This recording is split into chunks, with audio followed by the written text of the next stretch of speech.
welcome back to our YouTube channel. For today's series, I am going to do a solo video. I am going to share a story with you guys that happened to me, I would say maybe 2.5 years ago. And it was difficult. It was very difficult. I'm still dealing with it today, but I'm finally in a place where I'm able to share with you guys. So if you guys want to hear my story, stay tuned.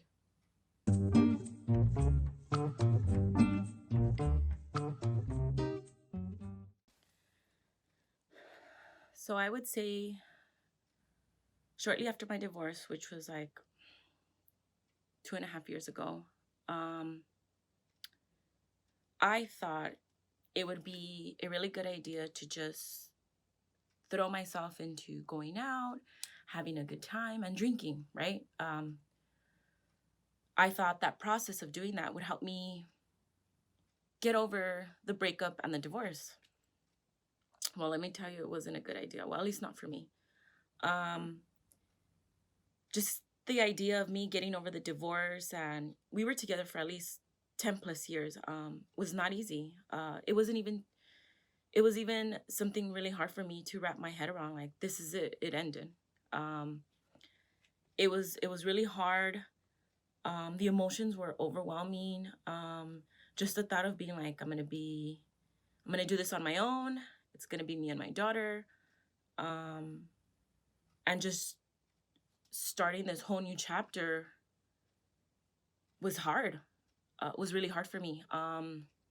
For me, I thought a lot of going out and meeting new people and dating would help me get over the situation, and it didn't.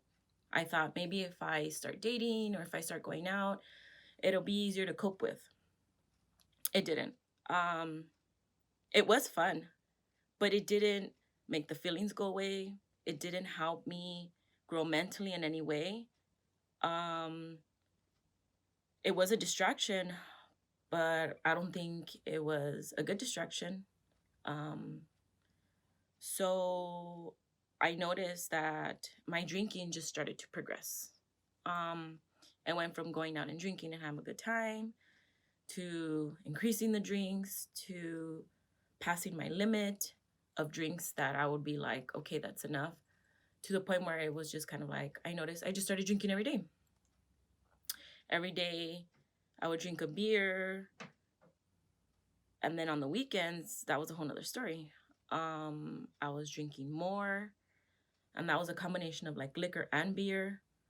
And I just noticed that my tolerance was ridiculous. At one point, I was able to drink a 24 pack and just being like, barely feel it.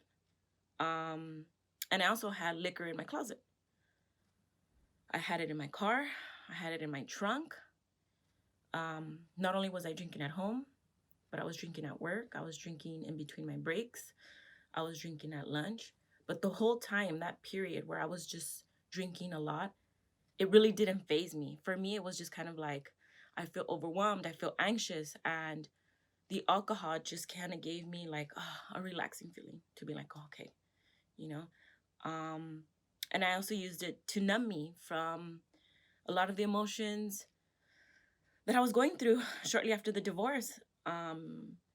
It helped me not in a good way, to forget on how I was feeling. It helped me to numb my feelings. It helped me to forget. It's just pretty much to forget what I was going through, to forget my reality of being divorced. And I think the one big thing that hit me was hard was being alone. That was hard for me. I went from, having my family, my daughter, my husband, having good weekends, having good times, or even just hanging around the house, that was nice, to just being like alone, and that was hard because I was like, I didn't know what to do with myself. I truly didn't.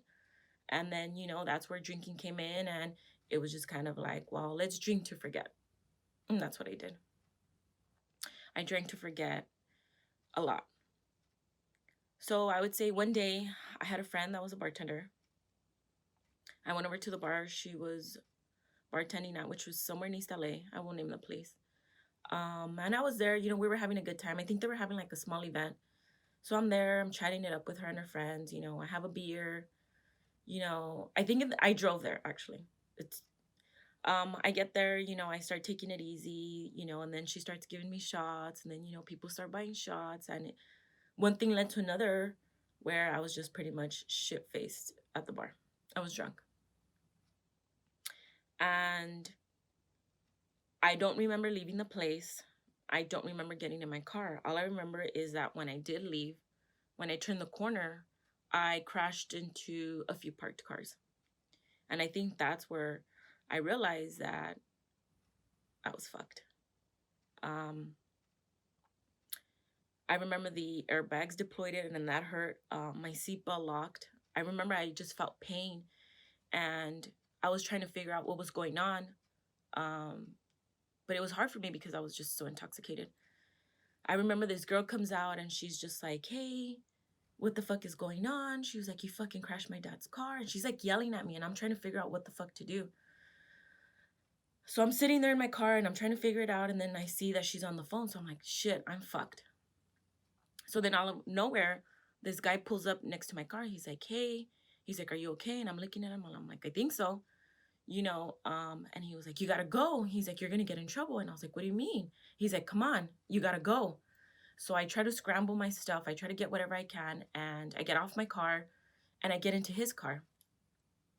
I don't know this guy. And I don't know where he came from. I don't remember him. But apparently he was also there at the bar where I was at. So he remembered me, or he saw me. So we start driving and he was like, what the fuck happened? And I was just like, I don't know. I don't remember. I was like, I got in my car, and then, next thing you know, I turned the corner and I crashed into those cars. And he was like, that's good. He's like, and then he starts saying something like, you owe me, I helped you. And I'm like, what? He was like, yeah. He's like, I helped you. He was like, I should have never fucking helped you. He's like, I could get in trouble. And I was just kind of like, I was so fucking confused on what was going on, what was even happening, because of how drunk I was. It was so hard for me to process it, let alone thinking about the fact, like, I fucked my car over. My car's done. Not just that, I was just kind of like, what the fuck is gonna happen? I was just trying to like gather myself, and I just couldn't. I was so drunk and I just couldn't. And, at the same time, I'm over here trying to think, like, what am I gonna do? This guy's just fucking talking. So then I start telling him more or less where I live. And then he was like, you fucking owe me. And I'm like, in my mind, I'm like, well, what do you mean I owe you? And he was like, yeah. So he wanted me to do a sexual favor. And I was like, fuck no, I'm not. I was drunk, but not that drunk to where like I was dozing off or I fell asleep, where it took me just a tad bit longer to maybe articulate my words and to get across what I was saying. So then I look at him and I was like, fuck no, I'm not.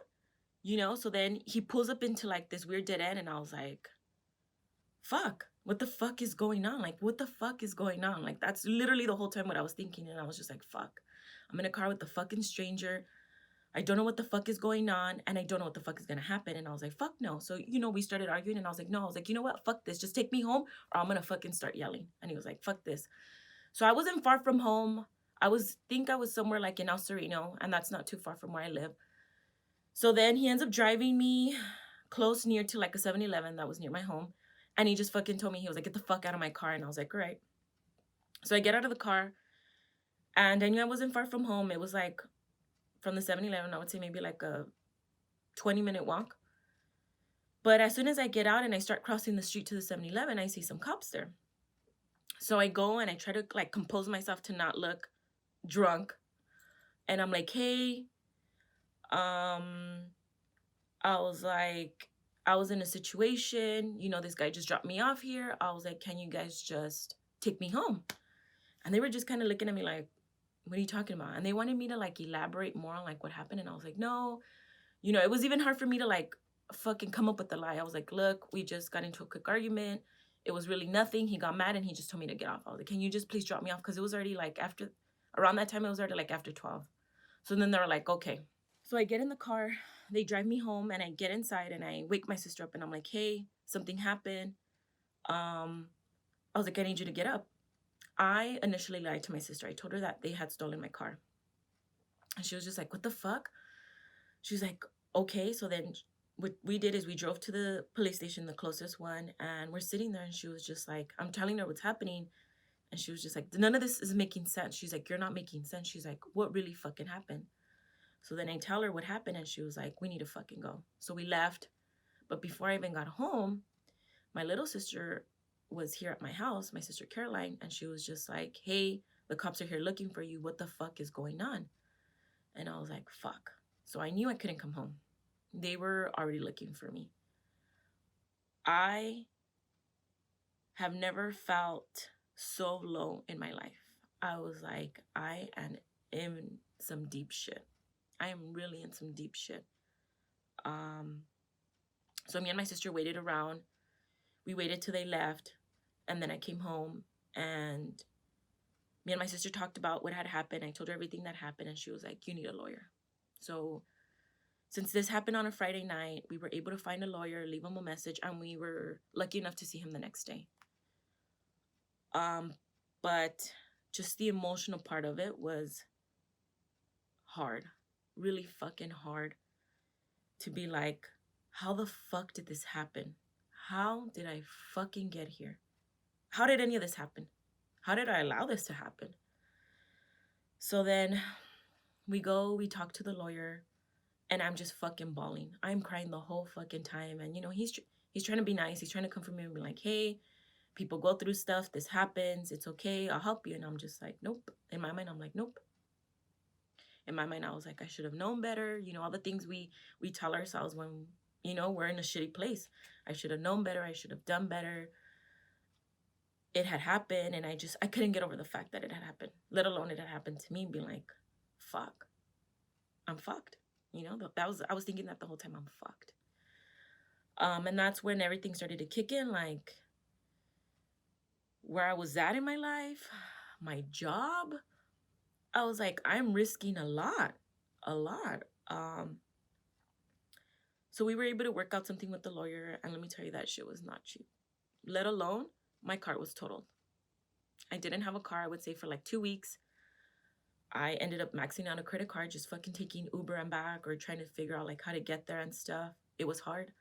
And then when I did go to the dealership the first time to get a car, they were like, we're not sure if we're going to be able to help you. And I was like, fuck. Let me tell you guys, not having a car is fucking hard. It was hard. I didn't mind taking Uber or the bus, but, when you have to run errands, or if I had to go pick up my daughter or do something, like, it was fucking hard. So shortly after that, I was like, I need to go back to therapy. I really need to go back to therapy. And shortly after my divorce, my sister was like, maybe you should consider going. And I was like, no, I'm fine. No, I don't need to go. At least I'm not going to go right now. I was like, I'm good. And she was just like, wow, I think you should. I was like, I feel like, you're probably not really going through all the emotions or really dealing with it like maybe the way you should. And I was like, no, I don't need to go. And I'm not going to go. I was so relentless. I was like, I'm not going back. I don't need it. In my head, I thought I didn't need it. But I did. I think shortly after that, I was like, I do need to go.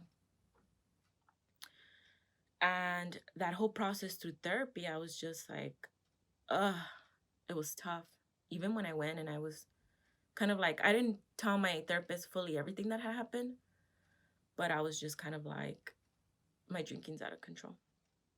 And I remember he tried telling me, like, you should consider addiction medicine, to help you deal with your drinking. And I was like, I don't have a drinking problem. And he's like, I'm not saying that. He's like, I'm just saying that maybe you should consider it because of the way you've been drinking. He's like, you drink a lot. He was like, and you drink daily. He's like, it's just, it's there. He's like, it's there for you. And I was like, no, I didn't take it. I was like, nope, I don't have a drinking problem. I was still in denial in therapy. So it was nice. I really liked my therapist. It wasn't easy, guys. It was not easy. It was not easy to go through. It was not easy to face the things that I was putting in the back burner.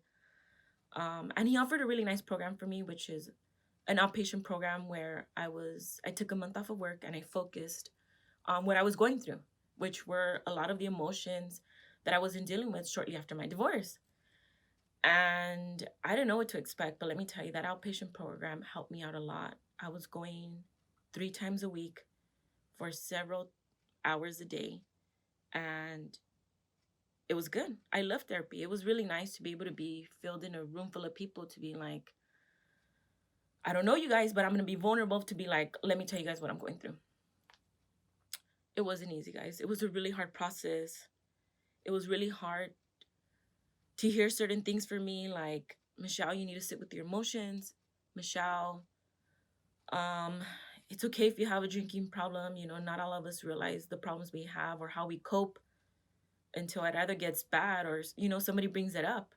Um, and I feel very fortunate, not fortunate what had happened. It sucks really happened that I got myself into that position, but it was a point for it to be like, wake up, you're fucking up.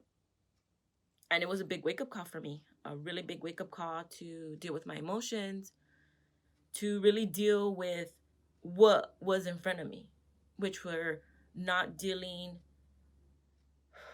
or coming to terms with the, like, the relationship is over, the divorce is over, and being alone. All in all, would I change any of it? No. Was it hard? Fuck yes, it was. It taught me a lot. It taught me a lot about myself. It taught me a lot to deal with the relationship, where I went wrong, where it went downhill, and to come to terms with that and be like, I'm okay.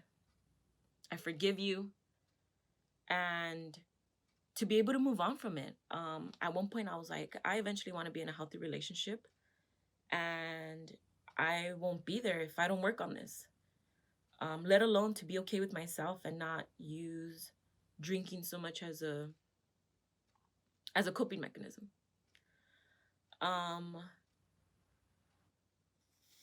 Yeah.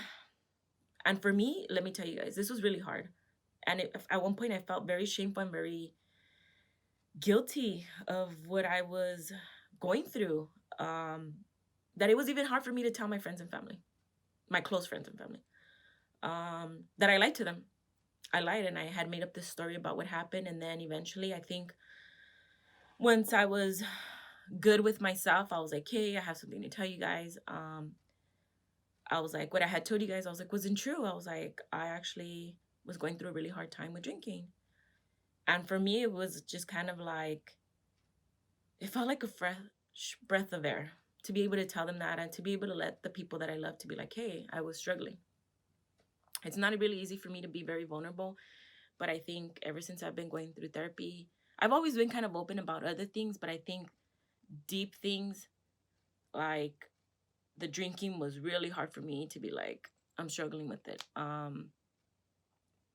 But it felt nice. It felt nice to finally be able to tell my friends and family, to let them know what I was going through.